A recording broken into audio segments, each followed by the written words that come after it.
6 muertos y 129 cantones afectados por el invierno en el país. En Chone, 10 neonatos fueron evacuados y transportados en termocunas a otros hospitales debido a las inundaciones. El gobierno inició la construcción del plan para reformar la educación que debe hacer por mandato constitucional. 4 son sus ejes, empezando por el cambio de la malla curricular. Un menor falleció y 7 personas quedaron heridas, 2 graves, por el choque de una furgoneta y un tráiler en la vía más peligrosa del país, la Simón Bolívar, en Quito. Un nuevo intento de la Asamblea para aprobar reformas al Código Penal, aunque el correísmo mantiene la propuesta de cambios en beneficio de la impunidad.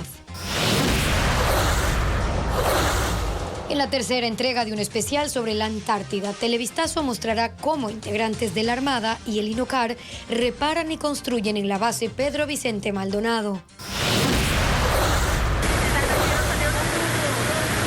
Dramático rescate de 2 bebés. Buenas tardes, amigos, y bienvenidos. Comenzamos Televistazo este jueves 22 de febrero. Steffi. Hola. ¿Qué tal, Gaby y amigos? Buenas tardes. Iniciamos con el estado de los cantones tras las fuertes lluvias.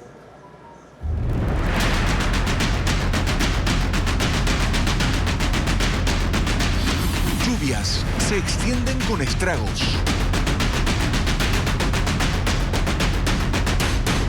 Manabí, Chone todavía permanece inundado y aunque las lluvias son menos intensas, los servicios de salud siguen suspendidos porque no se puede acceder a los hospitales. Un día después de la grave inundación, adentro el nivel ha descendido unos 15 centímetros, pero 20 pacientes fueron evacuados, entre ellos 10 neonatos que tuvieron que ser transportados en termocunas a otros cantones. En el único mercado de la ciudad, la inundación superaba los 50 centímetros. El municipio declaró a Chone en emergencia, pues el 85% de la cabecera cantonal se inundó. Hay 12 millones de dólares en pérdidas y 80.000 afectados. Las lluvias dejan sin servicio de agua potable a 2 ciudades ecuatorianas, una en El Oro y la otra en Santo Domingo de los Áchilas. Esto luego de que la crecida de los ríos cercanos ocasionara daños en las plantas de captación.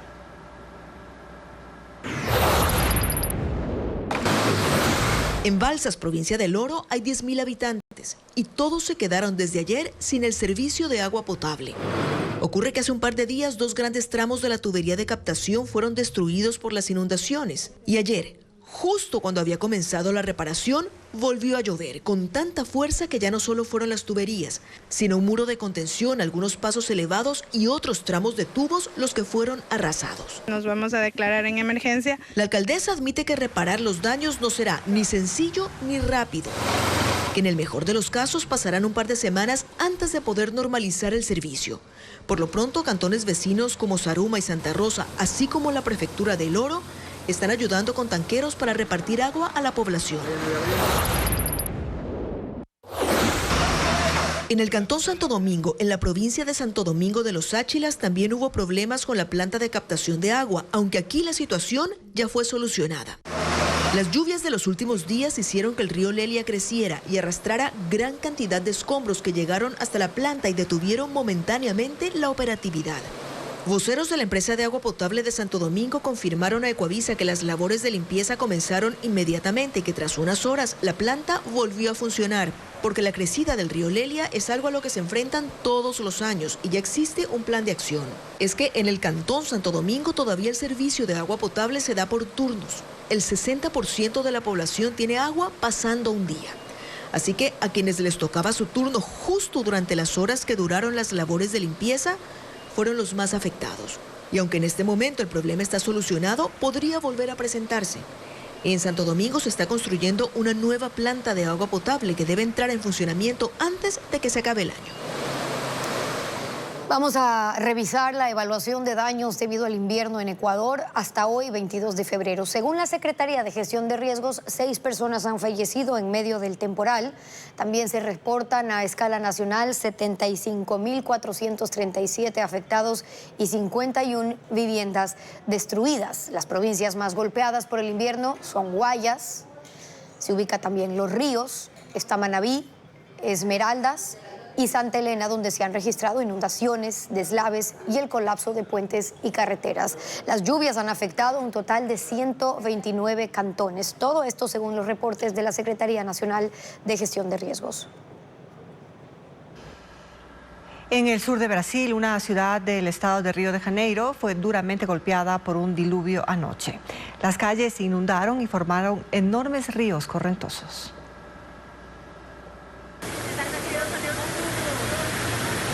Este video muestra al pasajero de un bus en la ciudad brasileña de Nova Iguazú rescatando a 2 bebés y a una mujer. El hombre logró alcanzarlos y sacarlos desde el interior de un auto que estaba a punto de ser arrastrado por el agua. Las fuertes lluvias registradas en ese municipio anoche provocaron que un río que cruza el área se desbordara, lo que a su vez causó graves inundaciones. El agua llevó toneladas de escombros, ramas y árboles caídos hacia casas y locales. Al menos 4 supermercados quedaron anegados. La rapidez del incremento del caudal hizo que muchos quedaran atrapados en las veredas. Otros, varados en sus carros, treparon al techo para evitar morir ahogados. También se registraron árboles cayendo sobre residencias y carreteras. Sin embargo, no hay muertos ni heridos y ahora mismo hay trabajos para reanudar el servicio eléctrico en varias zonas de la ciudad.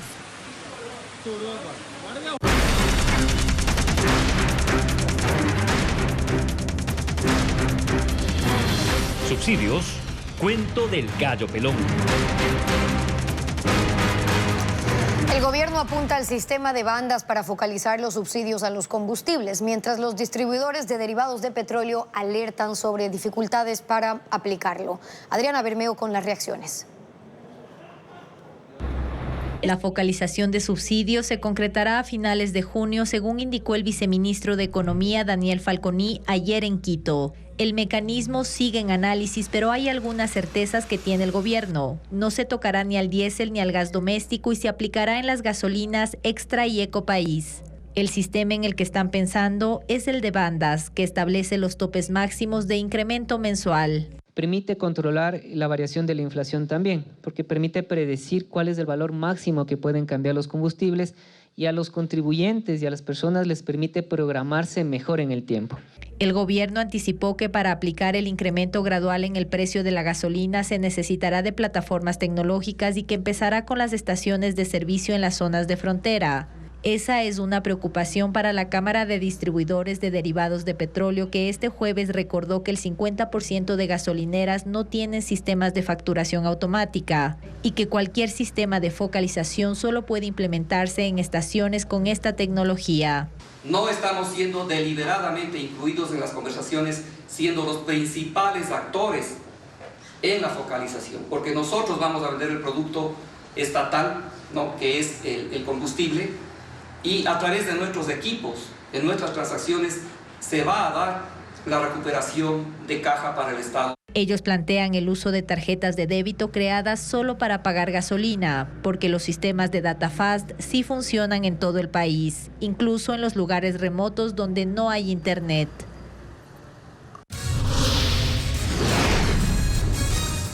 ¿Cuál será el impacto del aumento del IVA al 15% en la cadena productiva del país? Entérese luego de la pausa. El 27 de febrero, TV Riviera, 43 pulgadas a 285. En la Asamblea aún no hay acuerdos para la aprobación de las reformas al COIP. Cada bloque tiene diferentes posturas y los independientes también presentaron una nueva propuesta para que se vote artículo por artículo. Patricio Díaz con el informe. La Asamblea retomó el debate de las reformas al COIP, pero sin tener 70 votos para ninguna de las opciones que se han propuesto. Esta mañana se sumó una. Los legisladores independientes presentaron una moción para resolver el bloqueo de las reformas. No es ajena a esta Asamblea Nacional el hecho de que podamos votar artículo por artículo la propuesta de reformas al Código Orgánico Integral Penal. Las otras bancadas no respaldan esa posibilidad. El oficialismo insiste en que se voten las 3 mociones que propuso y tiene el apoyo social cristiano, pero tampoco alcanzan los votos necesarios. Ante esto, legisladores de ADN propondrán que el texto regrese a la Comisión de Justicia. Tome todos nuestros aportes que estamos haciendo, compañeras y compañeros asambleístas, corrija el texto porque hay cosas muy positivas que hay que valorar, pero ahí sí mismo hay cosas que están muy mal escritas, las corrija y en 8 días lo traiga nuevamente y lo aprobemos. En el correísmo creen que se debe crear una mesa multipartidista en la que se busquen los consensos y se agrupen los artículos para la votación. Y no pretender de manera apurada el día de hoy sí o sí se apruebe este tema. No hay problema que en 15 días más podamos revisar este tema y que se lo pueda hacer en base a un consenso, ¿no? Todo depende del presidente de la Asamblea. Si no acepta esas opciones, las reformas podrían quedar en el limbo. Al hasta ahora no tener votos, ninguna de ellas. La educación de Ecuador tendrá cambios. El Ministerio de Educación tiene 15 meses para realizar reformas, principalmente a la malla curricular. Los nuevos planes fueron presentados esta mañana. Carla Delgado cuenta de qué se trata. El Ministerio de Educación junto a la comunidad educativa reformarán el Plan Nacional de Educación para los próximos 15 años. Esa exigencia está en la Constitución. Los cambios se basarán en 4 ejes: la malla curricular, la seguridad, cooperación estratégica y la construcción misma del plan. La malla curricular, por ejemplo, tendrá que modernizarse según las nuevas exigencias. Como lo son las competencias comunicacionales, de razonamiento lógico, socioemocionales, competencias que muchas veces han sido descartadas del currículo y que de hecho son la base para poder adquirir los demás aprendizajes. Competencias digitales, competencias financieras. La seguridad será prioritaria dentro de las reformas. Se busca que las medidas sean más palpables. ¿Y por qué de escuelas seguras a comunidades educativas seguras? Porque tenemos claro que nuestros chicos y chicas no solamente deben estar cuidados de la puerta de la escuela para adentro, sino también de la puerta de la escuela para afuera. El ministerio tiene un plazo de 15 meses para presentar las reformas. Docentes, estudiantes y padres de familia participarán de forma activa en el proceso. Ellos tienen claro por dónde deben ir las innovaciones. Debemos adoptar nuevos métodos, nuevas formas de enseñanza. Que todos los compromisos que se vayan estableciendo sean firmes. Porque la política educativa nacional funciona cuando las cosas pueden ejecutarse y hacerse operativas. Todos coinciden con que es hora de que la educación sea más equitativa y que sobre todo las escuelas y colegios públicos tengan la oportunidad de modernizarse y sus estudiantes accedan a infraestructura y tecnología adecuada. Por esto el gobierno buscará financiamiento de organismos internacionales. Los estudiantes ecuatorianos apenas alcanzan los conocimientos mínimos en 4 materias según resultados del examen de INEVAL del año pasado. Laín Sánchez cuenta que ya se implementan estrategias para mejorar los puntajes. La educación primaria y secundaria va mal en el país. Los bachilleres del ciclo 2023 no alcanzaron el puntaje mínimo en 4 materias. El Instituto Nacional de Evaluación Educativa INEVAL presentó los resultados de la evaluación Ser Estudiante, en la que participaron 36.000 niños y jóvenes de 1.084 instituciones educativas, 393 fiscales, 234 fiscomisionales, 53 municipales y 404 particulares. Estudiantes de educación elemental de segundo, tercero y cuarto grado no alcanzaron la nota mínima de 700 puntos en matemáticas, literatura y ciencias sociales. En ciencias naturales hay un retroceso si se comparan los resultados con los del 2022, que pasó de 660 puntos a 659. En quinto, sexto y séptimo grado, los estudiantes tampoco lograron la nota mínima en las mismas 4 asignaturas. El promedio cayó 29 puntos, de 690 a 661. Lo mismo ocurre en bachillerato.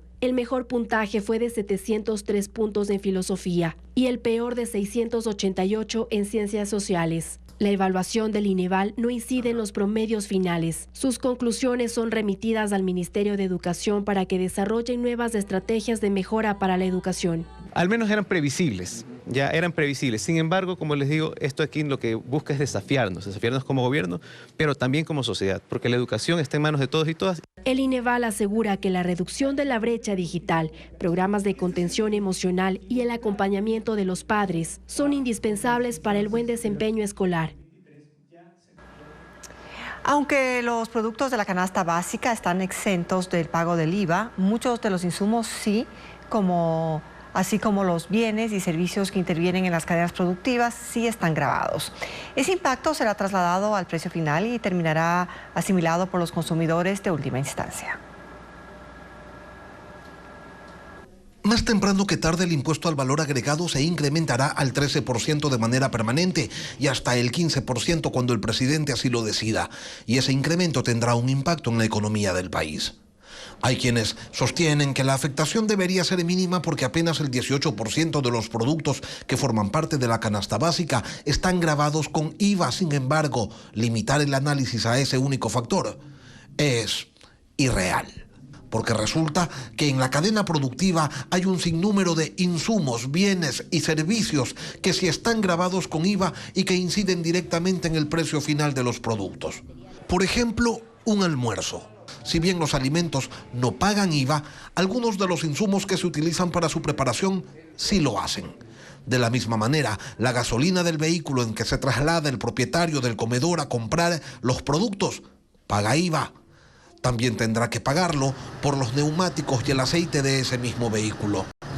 Y allí no termina la cosa, porque si el local tiene seguridad privada, ese rubro cancela IVA también. Y la mayoría de los servicios financieros que utiliza ese local pagan IVA. Y con el incremento de ese tributo, pues, pagarán más. Esos valores adicionales no los asume el propietario del restaurante, sino que son trasladados al precio final del producto que vende.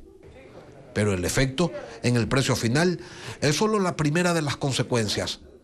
Y es que el incremento en el precio del producto puede redundar en una contracción del consumo. Y si hay menos consumo, se afecta a la cadena productiva. Y si hay menos consumo, se pagan menos impuestos. Esto en primera instancia, porque hay elementos adicionales a considerar.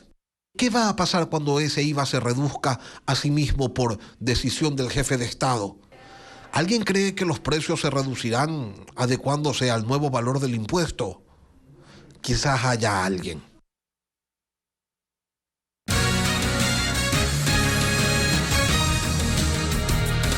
En minutos, un fallecido y 7 heridos tras un accidente de tránsito en la avenida.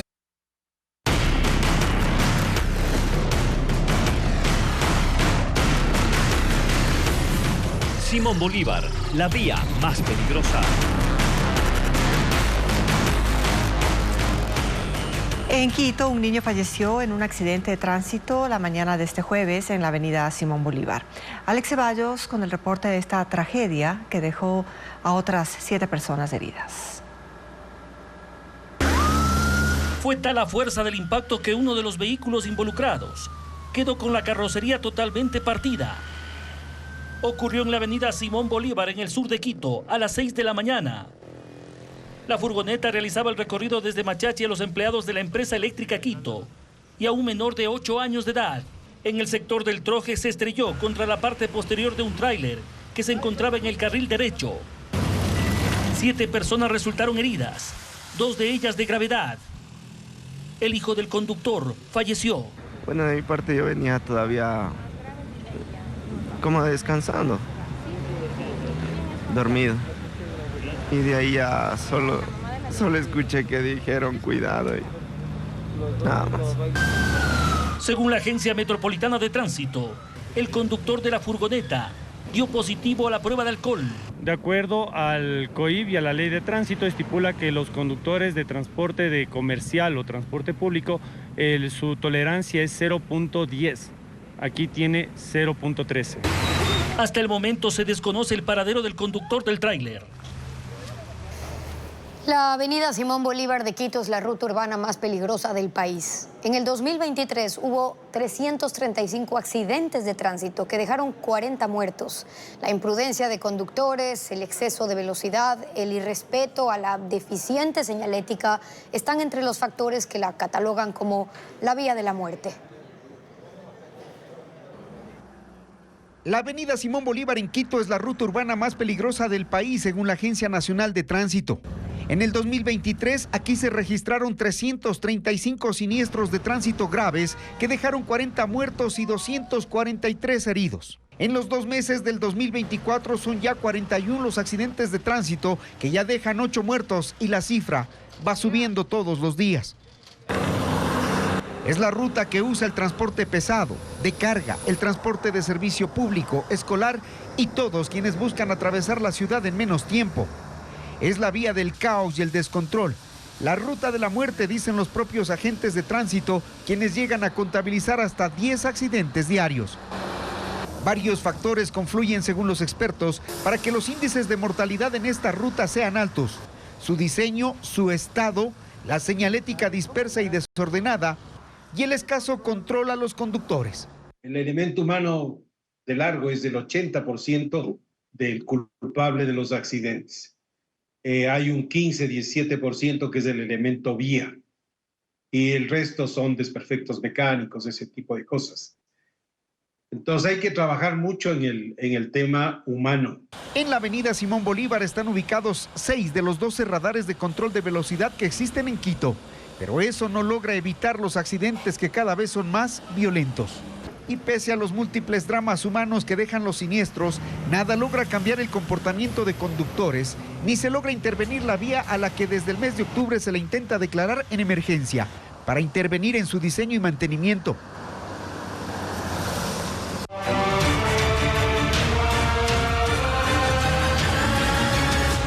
Seguridad, industria en expansión.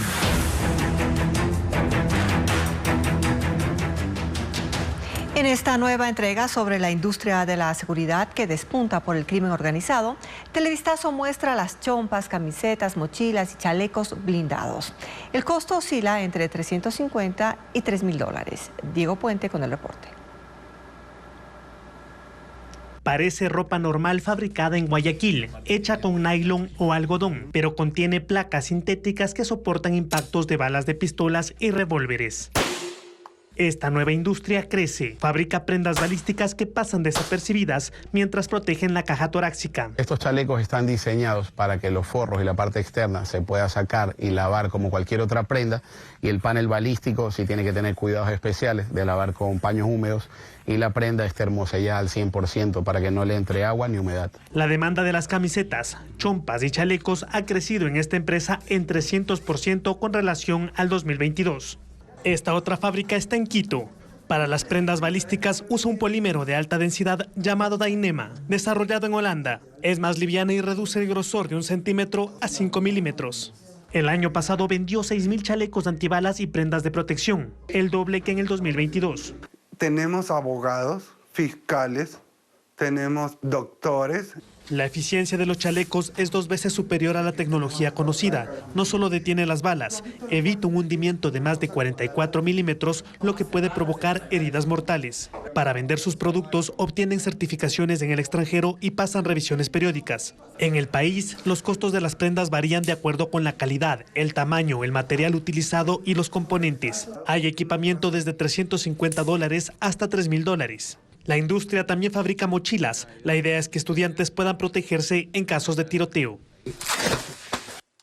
Mañana, en otra entrega, Televistazo revelará cómo la seguridad armada privada en las carreteras también está en auge. El presidente Joe Biden analiza restringir las solicitudes de asilo para quienes crucen ilegalmente la frontera sur de Estados Unidos, y esto suspendería el derecho de los migrantes a pedir refugio una vez que lleguen a terreno estadounidense. La administración de Joe Biden enfrenta cada vez más presión por la crisis migratoria en un año electoral. Esto lo obliga a considerar medidas más drásticas. Según el diario New York Times, Biden alista un decreto para impedir a los indocumentados solicitar asilo si ingresan en forma ilegal, lo que cierra una oportunidad a los migrantes que huyen de sus países buscando protección al pisar territorio estadounidense luego de cruzar la frontera por pasos irregulares. El mandatario aprobaría esta medida mediante una orden ejecutiva para que no sea necesaria una votación del Congreso. Una ley similar fue impulsada por Donald Trump en 2018, pero fue atacada por los demócratas y bloqueada por las Cortes Federales. Además, un proyecto legislativo con los mismos fines sigue estancado en la Cámara de Representantes. Este documento habla de suspender las peticiones de asilo en la frontera cuando se llegue a un límite de 4.000 detenciones diarias por 7 días consecutivos. Desesperación por la falta de comida en el norte de la Franja de Gaza. Los niveles de violencia por la incursión de las fuerzas de Israel obligaron al Programa Mundial de Alimentos a suspender la entrega de ayuda. El riesgo de hambruna es cada vez más alto y para paliar la crisis, algunos países han comenzado a lanzar cargamentos desde aviones. Informa Pedro Jiménez. Fue uno de los últimos camiones en llegar al norte de Gaza y la desesperación por comida se nota en escenas como esta cuando miles de palestinos se lanzaron contra él en busca de alimentos. Otros camiones han sido alcanzados por ataques de Israel y el nivel de violencia ha provocado que el Programa Mundial de Alimentos de Naciones Unidas se retire del sitio. Anunció el cese de sus operaciones, aunque reconoce que eso significa que la situación se va a deteriorar aún más, poniendo a las familias en riesgo de morir de hambre. Una amenaza que, según el director del programa en Palestina, se cierne sobre toda la Franja de Gaza y aunque intentarán retomar pronto el trabajo, no hay garantías. La ayuda internacional, sea en alimentos o en medicinas, no puede llegar por tierra, llevando a países como Jordania y Reino Unido a intentar una operación por vía aérea. Así, un cargamento de 4 toneladas de suplementos médicos y comida para pacientes y doctores fueron llevados en este avión militar jordano. Y una vez sobre la zona del hospital Al-Hawa en el norte de la Franja de Gaza, fueron lanzados hacia el lugar. Tras 20 semanas de guerra, la escasez es cada vez mayor, aumentando los índices de desnutrición y la aparición de enfermedades, teniendo a los niños como las primeras víctimas. El gobierno británico ha descrito la situación como desesperante, señalando que se necesita mucha ayuda, que debe llegar a más gente y rápido, haciendo un nuevo llamado a una pausa humanitaria urgente. Los jueces Edison Curipayo y José Luis Segovia, procesados en el caso Metástasis, renunciaron a sus cargos. El Consejo de la Judicatura informó que eso no frena los procesos disciplinarios en su contra. Informa Jacqueline Rodas. 2 jueces que están presos en la cárcel 4 de Quito por el caso Metástasis renunciaron a sus cargos. Se trata de Emerson Curipayo, hasta ayer juez de Santo Domingo de los Áchilas, a quien la fiscalía acusa de recibir $200,000 para liberar a 2 delincuentes de la red del narcotraficante Leandro Norero. En su renuncia solo indica que lo hace por motivos estrictamente personales. El Pleno del Consejo de la Judicatura aceptó la renuncia y designará a su reemplazo. Curipayo tiene 35 expedientes disciplinarios que seguirán su trámite pese a la renuncia. En los chats del caso Metástasis constan mensajes entre el ahora ex juez y Cristian Romero, abogado de Norero, negociando la sentencia. Romero le advierte a Curipayo que si algo sale mal debe devolver el dinero. Él le contesta por chat de Telegram con este extenso mensaje. Este es un fragmento. Doctor, yo soy juez constitucional debidamente posesionado después de un concurso. Nadie puede desobedecer mi orden. Ahí tienen una sentencia de más de 125 hojas. Si hacen calentar la vuelta ya es cuestión de ustedes, pues me meten también en problemas con el Consejo de la Judicatura y voy a necesitar dinero para defenderme. Emerson Curipayo emite las boletas de libertad, pero al día siguiente el Consejo de la Judicatura le abre una investigación. El juez le escribe al abogado de Norero. Doc, tengo que estar mañana en la mañana en Quito. No me deje morir. No, mi doc. ¿Cómo cree? El otro juez que presentó su renuncia es José Luis Segovia, quien como parte de un tribunal de Cotopaxi recibió $14,000 por un habeas corpus para la hermana de Leandro Norero, según la formulación de cargos de la fiscal Diana Salazar. En su renuncia, Segovia escribe: de manera injusta, ilegal y conculcando mis derechos, he sido privado de mi libertad de forma ilegítima. Curipayo y Segovia están presos desde el 15 de diciembre. Llevan 70 días en la cárcel.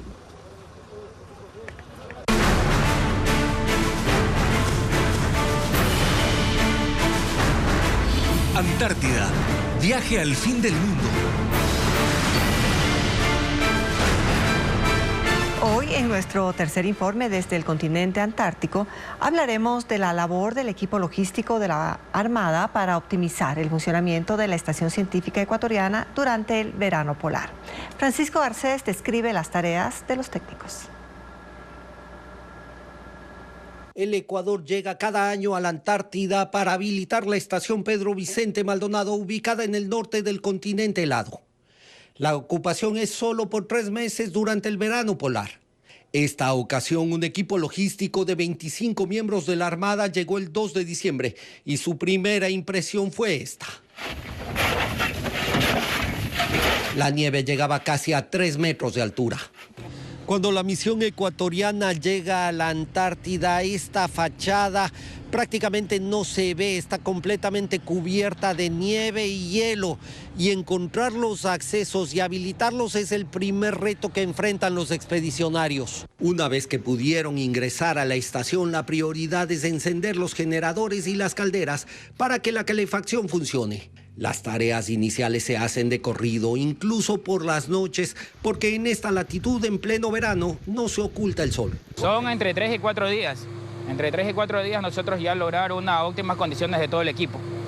Una vez se tiene energía eléctrica, se requiere agua. Encontrarla y garantizar su suministro es un reto, y para eso se accedió al glaciar y se instaló la tubería y las mangueras necesarias. Para estas tareas, durante los primeros días se emplea a todo el personal desplazado por la Armada y el INOCAR, y concluidas, los grupos de trabajo se organizan para iniciar las labores de mantenimiento. Los miembros de la expedición coinciden en que los primeros días son los más duros, y tras ellos la Antártida muestra su encanto, que enamora a los que llegan por primera vez, pero también a los que repiten la experiencia, como Freddy Hernández, que cumple su tercera expedición antártica. Sí, me agrada mucho, me siento bien. Cada experiencia que paso en cada expedición para mí es como un granito más de arena que pongo para el instituto y para mi país. Cambiar los pisos del laboratorio y de la cocina fue uno de los pasos encomendados a esta misión, que durará hasta marzo. Otro trabajo complejo en la Antártida es la construcción de estructuras metálicas para reparar o reemplazar las dañadas durante los 9 meses que soportan el clima polar, así como fundir pisos de cemento en estructuras en donde solo había tierra. La estación Pedro Vicente Maldonado fue inaugurada en 1990 y desde ese año cada expedición añade equipos e infraestructura, toda destinada a la habitabilidad y a la facilidad para las investigaciones científicas ecuatorianas y de otros países. Funciones de teatro de comedia, conciertos de la Orquesta Andina y un grupo de danza de marimba son parte de las propuestas artísticas para este fin de semana. Vanessa Robles con la agenda.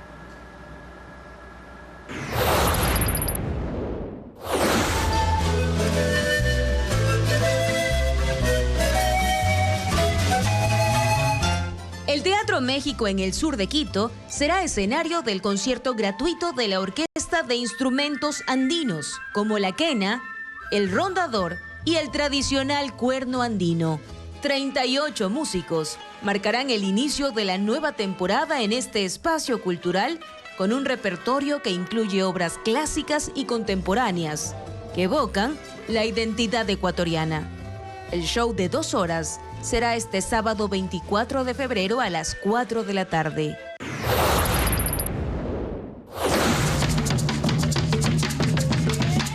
Es el grupo Afromestizo Candente, en la cooperativa Andrés Quiñones en el sur de Guayaquil, que al ritmo de la marimba, bombos, un cununo y otros instrumentos danzaron para esta comunidad asentada al pie del estero Salado.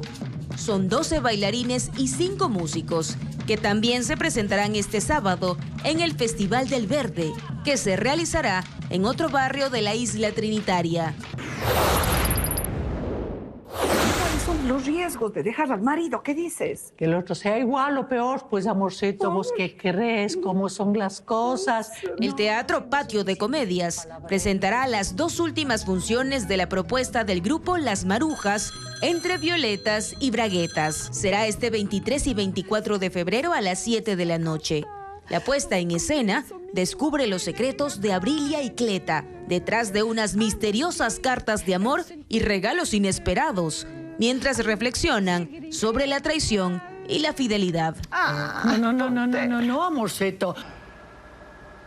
Las afectaciones continúan en el cantón General Villamil, en Guayas, tras las lluvias de los últimos días. Las calles quedaron anegadas y los habitantes se movilizan en balsas improvisadas. William Young viajó a la localidad donde el comercio también está frenado. En el sector Bellavista viven cerca de 12.000 personas. Desde el pasado fin de semana, todos quedaron bajo el agua. Es la zona más afectada por las inundaciones en el Cantón Playas. Pero aquí decidieron unirse frente a la tragedia. Construyeron 4 balsas con troncos amarrados con cabos, porque por estas calles de tierra ahora solo hay agua. Por donde antes circulaban motos, autos y triciclos, ahora la única forma de transporte son estas embarcaciones artesanales elaboradas por los pescadores de este barrio. Aquí los botes ya vinieron cuando ya la gente estaba inundada, ya habían sacado la mayoría en balsa, no es que los carros los sacaron en balsa. Aunque cientos de personas huyeron de sus casas, algunas decidieron quedarse y otras volvieron para intentar recuperar algunos enseres.